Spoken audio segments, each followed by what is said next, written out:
దేవునికి స్తోత్రం. నేటి వాక్య ధ్యానం కొరకు లూకా శుభవార్త 13వ అధ్యాయం. యేసుక్రీస్తు ప్రభు దగ్గరికి కొంతమంది వచ్చి కొన్ని విషయాలు మాట్లాడుతూ ఉన్నారు. ఆ మాటలు గడిచిన దినాల్లో జరిగిన సంభవాలు. అవి ఏం జరిగాయి అనంటే,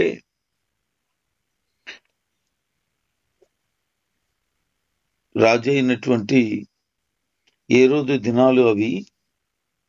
పిలాతు గలిలయ ప్రాంతంలో ఏలుబడి చేస్తున్న దినాలు అవి. అతను దేవాలయంలో ఆరాధన చేయటానికి వచ్చినటువంటి కొందరిని పిలాతు చంపించాడని వారు కంప్లైంట్ చెప్తున్నారు యేసు ప్రభుతో. వాస్తవానికి ఈ సందర్భం బైబిల్ గ్రంథంలో ఎక్కడ రాయబడలేదు, కానీ యేసు ప్రభు వారికి ఈ మాటలు చెప్తున్నారు. ఇది వాస్తవంగా జరిగిన విషయమే, కానీ మరొక చోట ఎక్కడ ప్రస్తావన రాలేదు. యేసు ప్రభు వారు ఏం చెప్తున్నారనంటే, గలిలయలో అలాంటి హింసలు పొందినందున గలిలయులందరూ మీరు పాపులని తలంచుచున్నారు. అయితే అది నిజం కాదు. మీరు మారు మనసు పొందకపోతే మీరందరూ కూడా అలాగే నశించిపోతారు అని చెప్పాడు. సిలోహులో గోపురం పడి 18 మంది చనిపోయారు. మీరు అనుకుంటున్నారు యెరూషలేములో కాపురం ఉన్నవారు అపరాధులని అంటూ మరలా రెండవ సందర్భాన్ని యేసు ప్రభువు చెప్తున్నారు. ఈ సందర్భం కూడా ఎక్కడ జరిగినట్లుగా కానీ బైబిల్ గ్రంథంలో మరొక చోట రాయబడలేదు. ఈ సిలోయం ఎక్కడుందంటే యెరూషలేములో ఉంది. ఇలాంటి సంగతి జరిగిందని తెలియబడని ఈ రెండు సంగతుల గురించి కొంతమంది మాట్లాడడం, ప్రభు మాట్లాడడం జరిగింది. వారికి అర్థం అవటానికి ఒక ఉపమానాన్ని చెప్తున్నారు. ఏంటంటే, ఒక మనుషునికి ద్రాక్ష తోట ఉంది. అందులో ఒక అంజూరపు చెట్టు కూడా నాటబడి ఉంది. దానికి యజమానుడు దానిలో పండ్లు వెతుకుతూ వస్తున్నాడు, గాని ఏమీ దొరకలేదు. 3 సంవత్సరాల నుంచి వెతుకుతున్నాడు, అయినా ఏమీ ప్రయోజనం లేదు అని బాధపడుతూ ఉన్న మాట కనబడుతుంది అక్కడ. అంటే ఆ వాస్తవానికి ఆ చెట్టు ఎప్పుడో వేయబడింది. అది పరిపక్వతకి ఎదిగిన తర్వాత కాయలు కాయవలసిన రోజులు వచ్చాయి. అది 3 సంవత్సరాలు అయిపోయింది, కానీ ఇంకా కాయలు కాయలేదు. ఒక కొబ్బరి చెట్టు ఉంటే అది హైబ్రిడ్ అయితే 4 సంవత్సరాలకి సర్వసాధారణంగా కాయలు కాస్తుంది. అదే మామూలు చెట్టు అయితే 5 సంవత్సరాలకి కాయలు కాస్తుంది. ఒక జామ చెట్టు అయినా ఒక 3-4 సంవత్సరాల తర్వాత అది కాయలు కాస్తుంది. ఇలాగున ఒక చెట్టు కొన్ని సంవత్సరాలకి కాయలు కాస్తుంది. అలాగే అంజూరపు చెట్టు కూడా అది కొన్ని సంవత్సరాలు గడిచిన తర్వాత కాయలు కాస్తుంది. కానీ ఇక్కడ కాయలు కాయలేదు. అలాగున కాయలు కాయగలిగిన వయసు వచ్చే 3 సంవత్సరాలు అయిపోయింది, అది కాయలేదు. అందుకనే చెట్టును నరికేయాలని, ఆ భూమి వ్యర్థమైపోకూడదని తోట యజమాని మాట్లాడుతున్నప్పుడు ఆ తోట మళ్ళీ ఏం చేస్తున్నాడంటే, అయ్యా నేను ఈ సంవత్సరం ఉండనీయమని అడుగుతున్నానయ్యా. ఏం చేస్తానంటే, నేను చుట్టూరు తవ్వుతాను, ఎరువేస్తాను. అలాగే అయిన తర్వాత అది ఫలిస్తుంది. ఒకవేళ ఫలించకపోతే దాన్ని నరికేస్తాను నేను అని చెప్పాడు. యేసుక్రీస్తు ప్రభు వారు ఈ అంజూరపు చెట్టు గురించి మాట్లాడడం, ఇశ్రాయేలు జాతి కూడా యేసు ప్రభు మనసులో ఉంది అని, అంజూరపు చెట్టు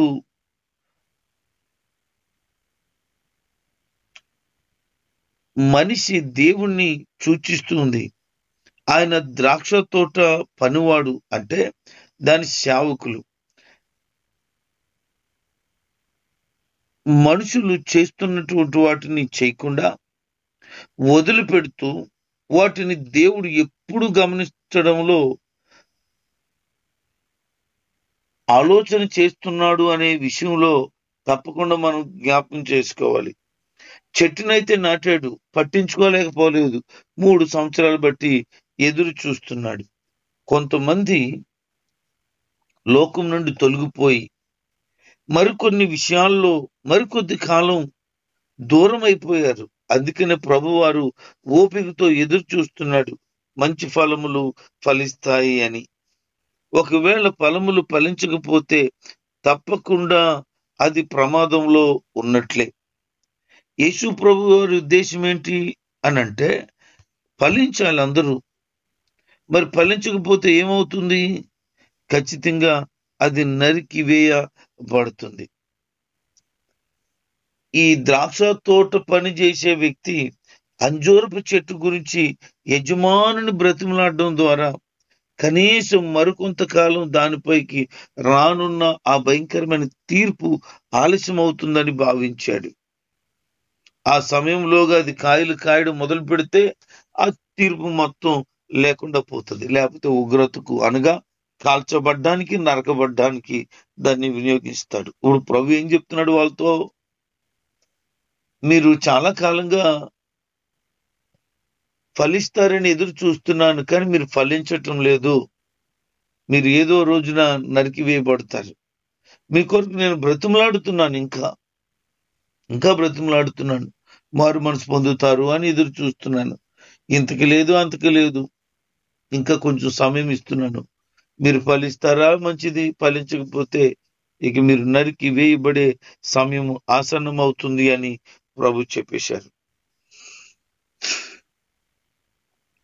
యేసుక్రీస్తు ప్రభు వారు మన కొరకు ఎడతెగక ప్రార్థన చేస్తూ ఉన్నారనే విషయం మనందరికీ తెలుసు.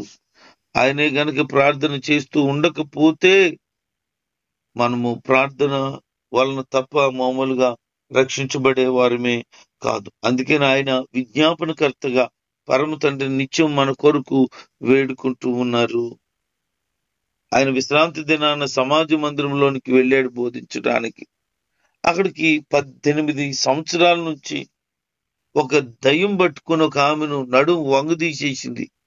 ఏమాత్రం చక్కగా నిలబడలేదు.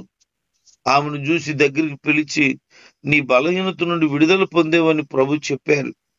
ఆమె వెంటనే ఆయన ద్వారా విడుదల పొందింది, చక్కగా నిలబడింది, దేవుని కనపరిచింది.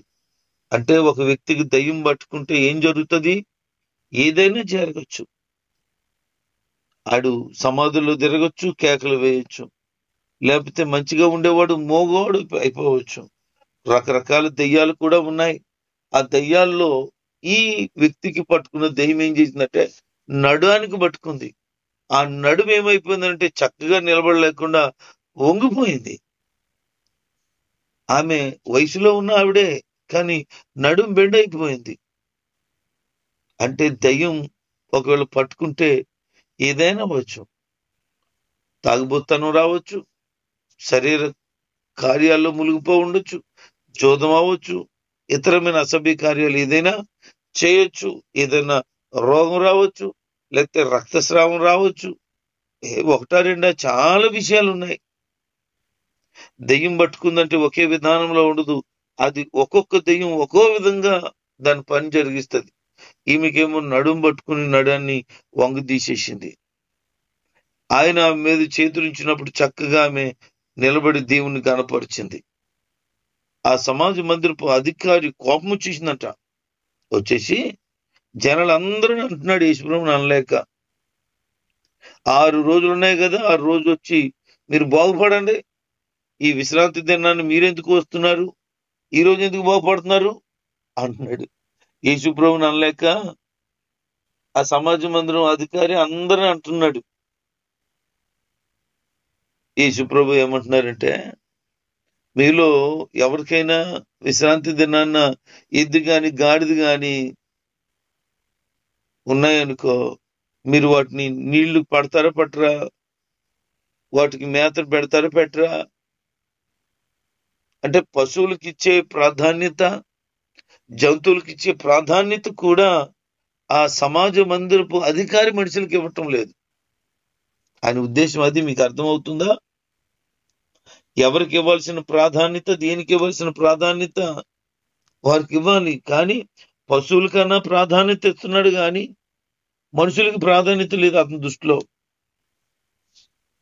18 సంవత్సరాలు బట్టి ఈవిడ బాధపడుతూ అబ్రహాము కుమార్తెగా ఉన్న ఈమె సాతాను బంధించేస్తే, ఆమె విశ్రాంతి దినాన్న ఆమె కట్లు విప్పబడితే ఏం మాట్లాడుతున్నారు అని యేసుప్రభు వారు కొంచెం గంభీరమైన స్వరంతో మాట్లాడినప్పుడు ఎవ్వరు మాట్లాడలేకపోయారట.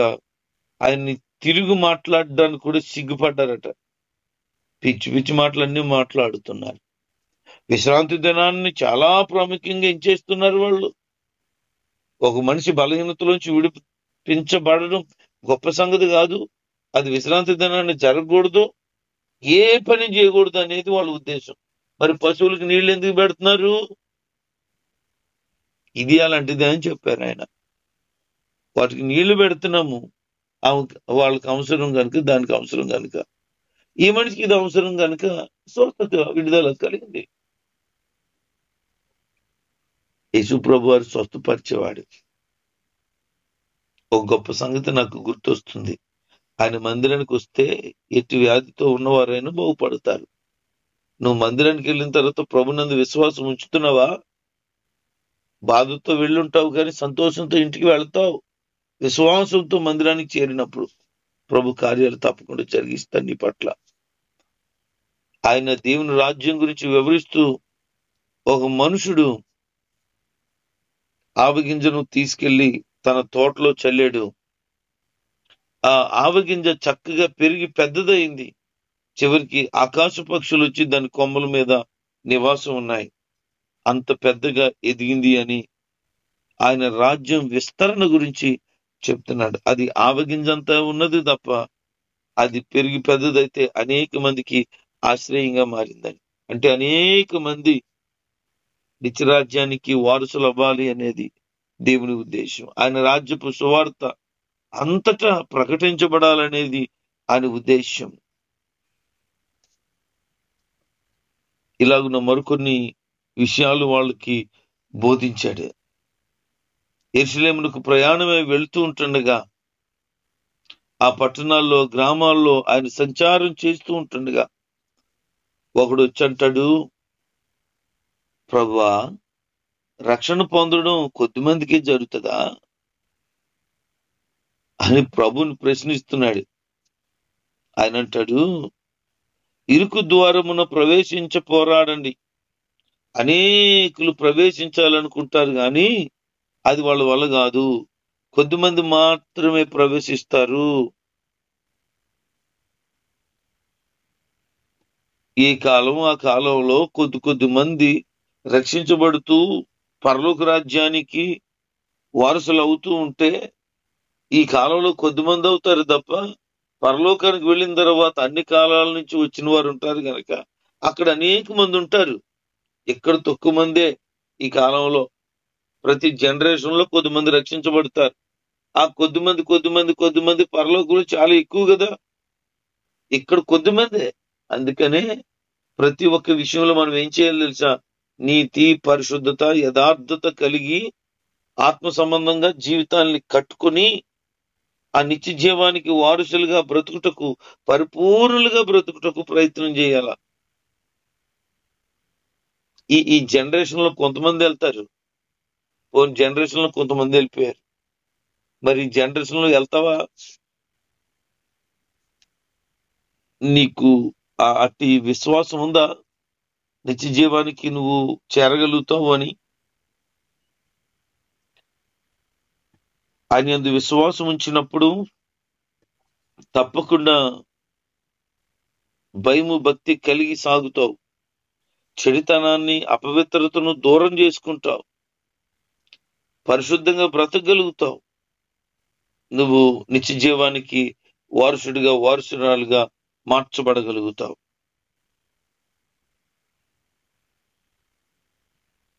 యేసు ప్రభు వారికి ప్రతి తరంలో నుంచి కొద్దిమంది నిత్య జీవానికి వెళ్ళాలని ఆశపడుతున్నారు. ఈ తరంలో నువ్వు ఉండాలనేది దేవుని ఉద్దేశం.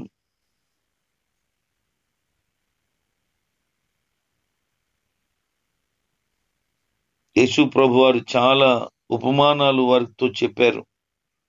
వారికి అర్థమయ్యేటట్లుగా చాలా విషయాలు వివరిస్తూ వచ్చారు.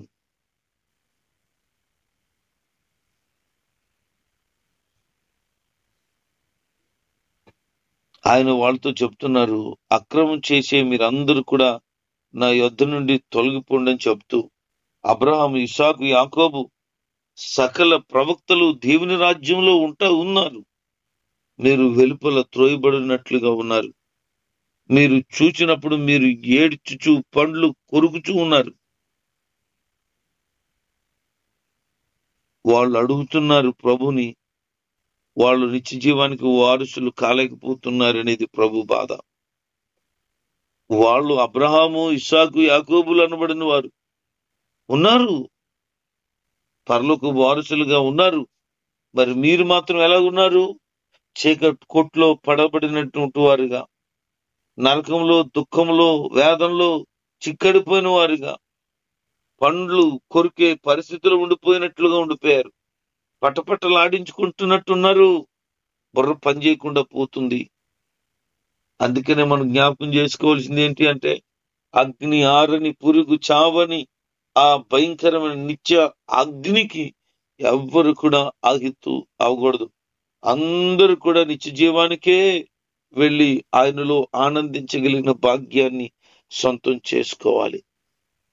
పాతాళము, కనని గర్భము ఆశతో ఎదురు చూస్తుందంట. రానియండి, అనేక మంది నా దగ్గరికి రానియండి. ఎందుకో తెలుసా? ప్రతి వారిని నాశనం చేయాలని, ప్రతి వారిని నరకానికి చేసుకోవాలని ఆరాటం. కానీ యేసు ప్రభు ఉద్దేశం ఏంటో తెలుసా? అందరూ కూడా నిత్య జీవానికి వెళ్ళాలని. యేసుక్రీస్తు ప్రభు వారితో కొంతమంది వచ్చి భయపెడుతున్నారు. ఏమని భయపెడుతున్నారంటే, నువ్వు ఇక్కడ నుండి దూరంగా వెళ్ళిపో, లేకపోతే ఏ రోజు నిన్ను చంపాలనుకుంటున్నాడు అని చెప్పారు. ఏ రోజు రాజు అట యేసు ప్రభుని చంపాలనుకుంటున్నాడంట అని చెప్తున్నారు. వాళ్ళు ఆయన్ని భయపెట్టడానికి ప్రయత్నాలు చేస్తున్నారు. అయ్యో, యేసు ప్రభు సంగతి వాళ్ళకి సరిగా తెలీదు. వాళ్ళు ఎంత అమాయకమైన జనులు. వారు మాట్లాడుతున్న మాటలు, పరిచయులు మాట్లాడుతున్న మాటలు యేసు ప్రభువును భయపెట్టేసేసి ఆ ప్రాంతాన్ని వదులుకొని వెళ్ళిపోయేలాగా చేస్తారనుకుంటున్నారు వాళ్ళు. ఇలాగా యేసు ప్రభు గొడవ మాకు పక్కకు పోద్రా బాబు, ఆయన వదిలించేసుకుంటాం, ఏ గొడవ వద్దు మాకు అని వాళ్ళు అమాయకంగా, అవివేకంగా మాట్లాడుతున్నారు. యేసు ప్రభు అంటారు, ఆ గుంట నక్కతో ఇలా చెప్పండి. వాళ్ళు ఎలా చూస్తున్నారు? ఏ రోజు ఒక రాజు అని చూస్తున్నారు. కానీ ప్రభు దృష్టిలో ఎలా ఉన్నాడు? ఏ రోజు రాజు గుంట నక్కలా ఉన్నాడు. జుత్తులు మరి జంతువు అని యేసు ప్రభు చెప్తున్నాడు. బయటకు ఒకటి, లోపలికి ఒకటి కనబడతాడు. ఏ రోజు అలా అంటాడు. మనం వాస్తవానికి ఏ రోజు గురించి ఒక మాట జ్ఞాపకం చేసుకుంటే, యేసు ప్రభు పుట్టారు అని జ్ఞానులు వచ్చారు ఏ రోజు దగ్గరికి. ఏ రోజు ఏమంటున్నాడు? మీరు ఆయన ఎక్కడున్నాడో తెలిసిందంట, బెత్లెహేమని తెలిసిందన్నాడు. సరే అయితే మీరు వెళ్ళి ఆయన పూజించరండి, నేను కూడా వస్తాను, నాకు చెప్పండి కొబ్బరి అన్నాడు ఏ రోజు. ఆ ఏ రోజు చచ్చిపోయాడు. ఇంకొక ఏ రోజు కూడా అలాంటోడే. ఇప్పుడు యేసు ప్రభుని చిన్నప్పుడే చంపాలని చూసిన ఏ రోజు చచ్చిపోయాడు. మరొక ఏ రోజు ఉన్నాడు, ఈడు అలాంటోడే. ఆడు ఎలాగైతే యేసు ప్రభుని పూజించడానికి వస్తామని చెప్పి కపటమైన మాట మాట్లాడాడో, ఆయన చంపాలని ప్లాన్ చేశాడో, ఇప్పుడు ఉన్నటువంటి ఏ రోజు కూడా అంతే. ఇలాంటి జుత్తులు మారి నక్కలాగా ఉన్నాడు అని చెప్తూ, ఏ రోజుతో రాజు గురించి రాజు గురించి ఇలా మాట్లాడు, ఆ నక్కతో ఇలా చెప్పండి అంటున్నాడు. అబ్బా బాబు, ఏమి ధైర్యం ఆయనకి! రాజుగారిని నక్క అంటాడా? అనగలడు. ఆయన ఒక్కడికే సాటి. ఈ రోజుల్లో అంత ధైర్యంగా చెప్పగలిగిన విధానం ఎవరిలా కనపడదేమో అనిపిస్తుంది. బాప్తిస్మిచ్చే యోహాను హేరోదు దగ్గరికి వెళ్ళి అంటాడు, నువ్వు నీ తమ్ముడు భార్యను ఉంచుకున్నావు, నువ్వు చేస్తున్నది పనికి మాలిన పని, నీ సహోదరుని భార్యను చెంతకు తెచ్చుకున్నావు, హేరోదుని జాగ్రత్త అని హెచ్చరించాడు. ఇక్కడ అలాంటి మాట కనపడుతుంది. అందుకని ఆయన బాప్తిస్మిచ్చే యోహాను అని చెప్పడానికి గల కారణాలు ఏంటంటే ఆయన బోధలు ఎంత స్ట్రాంగ్ ఉన్నాయి. ఆయన అంటాడు, యెరూషలేములో ప్రవక్తలు చంపేస్తారు గాని యెరూషలేము బయట కాదు. నేను బయట ఉన్నాను, నన్ను ఆడు చంపలేడు, ఎందుకంటే నా సమయం ఇంకా ఉంది, నన్ను చంపడానికి ఎవరి వల్ల కాదు అని ప్రభు వారు సుస్పష్టంగా వివరిస్తూ ఉన్నారు. మనం అర్థం చేసుకోవాల్సింది ఏంటి అని అంటే, యేసు ప్రభు వారు ఆయనగా మరణానికి అప్పగించుకోకపోతే ఆయన చంపేవాళ్ళు ఎవ్వరూ లేరు. అనేక సార్లు ఆయన యెరూషలేముకు ప్రవక్తలను పంపిస్తే ఆ ప్రవక్తలను చంపేస్తూ ఉన్నారు. యేసు ప్రభు వారు కడపటి ప్రవక్త, ఈయన్ను కూడా చంపడానికి ప్రయత్నం చేస్తున్నారు. అందుకే ఆయన అంటున్నాడు, నీ యొద్దకు ప్రవక్తలను పంపితే యెరూషలేము ఏం చేసావు? నువ్వు రాళ్ళతో కొట్టావు, చంపేశావు. కోడి తన పిల్లల్ని ఎలాగైతే రెక్కల కిందకు చేర్చుకోవాలని ఆశపడుతుందో అనేక సార్లు నిన్ను చేర్చుకోవాలని అనుకున్నాను, కానీ నువ్వు నా మాట లేదు, నా దగ్గర రాలేకపోయావు, అందుకనే నిన్ను పాడుగా వదిలేస్తున్నాను అన్నాడు. ఆయన విడిచిపెడుతున్నాడట. ఈరోజు ప్రభు మనల్ని పిలిచినప్పుడు ప్రభు దగ్గరికి రావాల్సిన వారమై ఉన్నాం. ఎట్టి పరిస్థితులను కూడా ఆయన విడిచిపెట్టాడా మన బ్రతుకైపోతుంది. అందుకని దేవునికి ఇష్టమైన వారిగా సాగాలి తప్ప లోకాన్ని కోరుకుని లోకంలో ఇష్టంగా బ్రతకొద్దు. దైవ వాక్య ప్రకారంగా మన జీవితాలు కట్టుకుని ప్రభులో స్థిరపరచబడగలిగితే మన జీవితాలు ధన్యమైతాయి. ఆయనకి వ్యతిరేకంగా కాక ఆయనకి ఇష్టమైన వారిగా బ్రతుకుదాం, ఆయనలో నమ్మకంగా సాగిపోదాం. దేవుడి కొద్ది మాటలు దీవించి ఆయన వాక్యానుసారంగా అందరి బ్రతుకులను స్థిరపరచును గాక. ఆమేన్.